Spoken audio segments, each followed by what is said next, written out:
don't know if the stage is big enough for a main character and a starring role, so let's remove one of those today, shall we? Alright, Starman. Got a big ol' upside down star on his chest. Don't know if that's like an Antichrist thing for stars. Doesn't matter.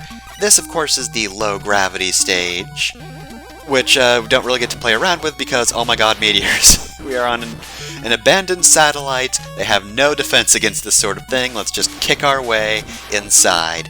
There we go, now we're a bit safer. So, Gyro Attack is probably my favorite weapon thus far, if not my favorite weapon in the game. Looks kinda simple, however, you can actually adjust its path mid-air by pressing up or down, like that.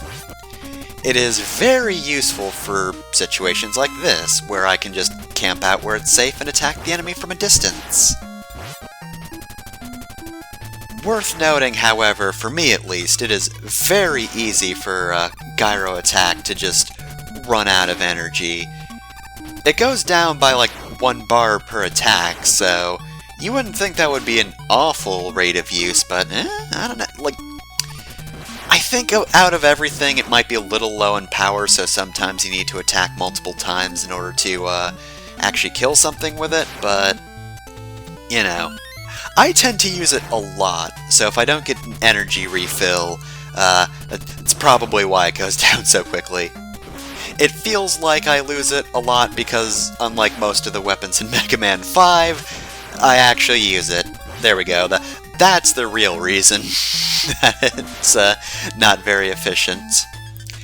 But yeah, looking over this stage, I feel like they don't really give you that much time to sort of play around with low gravity.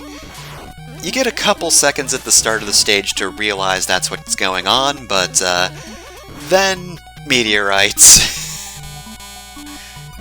Just all of a sudden you get bombarded by things from the air that you don't want to jump into, and then most of the stage is just, the difficulty is, hey, for the most part you really shouldn't jump up too high or you will die immediately, so mostly the low gravity is a hazard.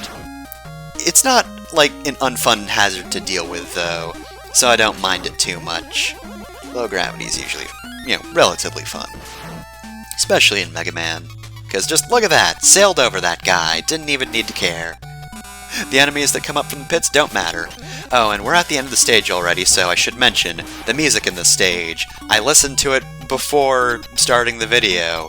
The moment the song stopped playing, I forgot what it was, so there's a review for this stage's theme. Alright, Starman. He's got some pretty good leaps, you want to watch out for those. Otherwise, he's a very easy boss. His attacks are very slow, he very clearly signals them. The biggest difficulty you might have with this barrier is just how much space it takes up, but thanks to the low gravity, as long as you've gotten used to that bit of movement, you really shouldn't have too much trouble dodging, like, right there. I think that the hitbox is actually, like, close to the stars themselves, it's not, like, a big box that, you know, just has an animation inside it. It's like actually legitimately the stars, so you do have some leeway. You got leeway, you got little gravity, that should give you what you need to overcome this battle with ease. I have to admit, Starman was nowhere near as invincible as I thought he would be. Oh well. So, for beating Starman we get Star Crash and Super Arrow. If you haven't guessed, Star Crash is this game's barrier weapon, Super Arrow is something else we'll see later on. But for now, though, only 2 Robot Masters remain before we have to fight our brother. Oh man, Dad's gonna be so mad at us.